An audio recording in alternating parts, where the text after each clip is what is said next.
Well, for you this evening on talkSPORT 2, exclusively like Burnley versus Oxford. Yeah, lovely. Oxford United. Ian Dantrum, Mickey Gray caught up with Dance a little bit earlier on. I mean, Burnley 10-0. They've only conceded 9 goals all season. That's what he does. That's what Scott Parker does, isn't it? He sets teams up like that and hopes to win 1-0. I know Fulham fans, it drove them mad for a while. Automatic promotion still very much on the cards. Only 3 points out the top 2 with a better goal difference than Blades. But how the Burnley fans feeling about life? Joe Redmond is from Turfcast, creator of Turfcast. Good afternoon, Joe. Hello, Joe. Afternoon, lads. You all right? Yeah, Not very so good, bad. thank you. Not the great entertainers, but does that bother you as you look to kind of get back into the Premier League? No, it doesn't bother me as such. I'm not bothered about winning games 3-4-0. I just want to win games. But at the minute, it's bothering me because we're not winning enough games. And obviously, we found ourselves down in third. Obviously, not a million miles away from the top 2, which is where we want to be.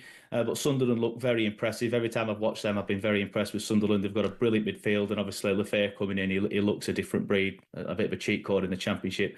Fingers crossed for us, Edwards can do the same. But I'm not too bothered about drawing games or sorry, I'm not too bothered about not being entertainers, but I am too bothered about drawing games. And you mentioned there 10-0 so far this season. That's a third of our games this season. So yeah, it has been quite frustrating. Which is fine if you then sort of kick on and win a few, isn't it? But then if that turns into defeats, that's when it's worrying. Yeah, like we drew 0-0 against Sunderland and against Leeds, and I was sat here saying these are good results. We've now, with all due respect to the likes of Portsmouth and Oxford, we've now got games where we should be beating teams and kicking on. So 0-0s in isolation against Leeds and Sunderland are fine. But then when you follow it up with a 0-0 against Portsmouth and a 0-0 against Oxford, then it's not fine. You need to be kicking on, really. Edwards is an interesting signing. I was surprised, with respect, there weren't Premier League clubs in for him. I mean, he came at Spurs he was an ex-Spurs player, came to Spurs a couple of seasons ago with Sporting, scored an absolutely cracking goal, and is a really dangerous player. I mean, if he can hit the ground running, he's going to be great for you. Yeah, and he's exactly what we need. He's the type of player that will get the ball at his feet. He'll run at defenders. He'll run at fullbacks. He'll try and create things, and that's exactly what we've missed. We're not even missing a lot of chances. We're just not creating them. Like in these 0-0s, we're just not creating chances.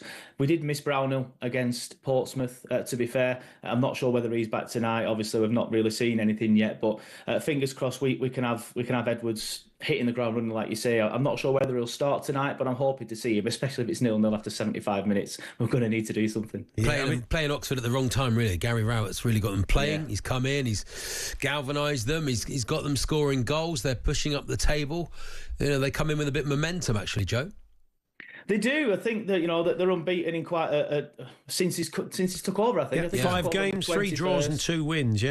Yeah, he took over on the 21st, and they did lose to Leeds that day, but he was in the stands, I think. So he's not actually lost a game as Oxford United manager, which is frustrating. So, yeah, another 0-0. Get your bets on. I think it's around 7-1. So we'll see what happens. It may not be that entertaining on the pitch, but your social media team went viral yesterday as the Marcus Edwards signing. I mean, I'm sure you've watched it. So many people have over the last 24 hours. It was a Ross from Friends viral video that they cut him into. I mean, I think Marcus won't win any awards for acting, I don't think, in his little cameo, but it was good and inventive, wasn't it?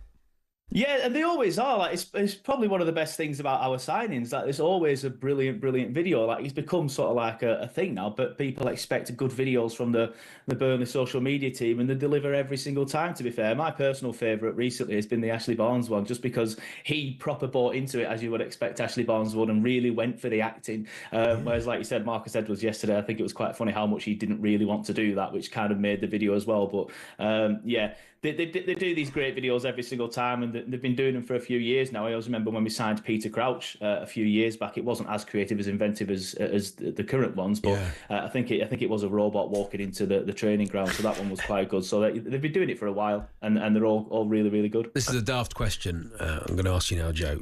Do you want to go up? Me personally, yeah. Like, don't get me wrong. It is a slog in the Premier League. Last season was my worst ever season following Burnley. I hated every single minute of it. We were just getting tanked every single week. But in my opinion, you want to be the best you can be. You want to be dining at the top table with the top teams. And if that means you get battered every single week again and have to regroup, then so be it. But eventually, you keep going up. Eventually, fingers crossed, you'll stay up again, because that's obviously what we did around 10, 12 years ago. We did go up and down a couple of times, but then eventually we managed to sort of like level out in the Prem, and fingers crossed we can do that again. And what's the feeling about Scott Parker? Is there a feeling if you do go up, he's the man to sort of take you in there and keep you in the Premier League? It's a tough debate, that one, at the minute. I do feel like we'll be more pragmatic than what we were last season, and we will stay in games a little bit more than what we did last season. I don't think we'll be like 2-3-0 down after 15 minutes like we were under Vincent Kompany in the Premier League.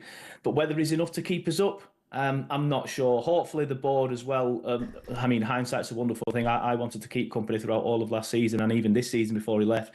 But hindsight's a wonderful thing. So I would hope that the board will look at that season and think maybe they'll learn from that. And if we do get off to a slow start, then it might be a case of saying to Scott Parker, thank you for everything, but we'll have to see, what else is out there come like October, November. But we'll see. Let's get there first before we start worrying about that. Indeed. Joe, thanks ever so much. Enjoy the game. Thank you for having me. Will do. From Turfcast, there is Joe Redmond. It's live on talkSPORT 2 exclusively tonight. Ian Danter and Mickey Gray, commentary team. 7:45 kick-off. They'll keep an eye on QPR Blackburn for you as well. Sports Bar is the place to be on that and all the other games and everything else going on tonight. Charlton also did some quite inventive stuff for social media. A couple of signings. They used old in-betweeners and cut. Oh, that's nice. One of them, which was Tom McIntyre, who was quite happy to sit there with a bucket on his head.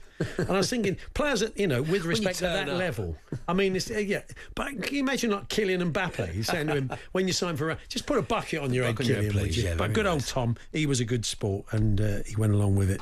So that's us. I'll be back with Andy tomorrow.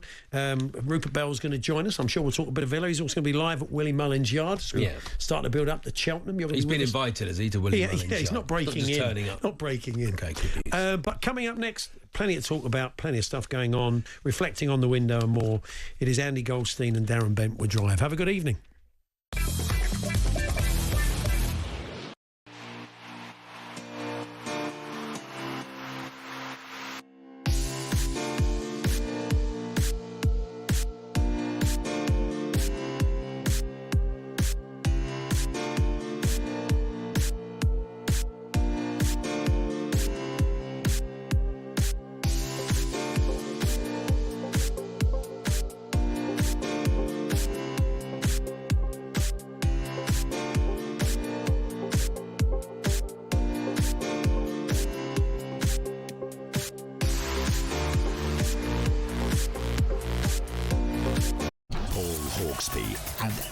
Jacobs, Monday to Friday afternoons 1 till 4 on AM, on DAB, via the talkSPORT app and on your smart speaker. talkSPORT.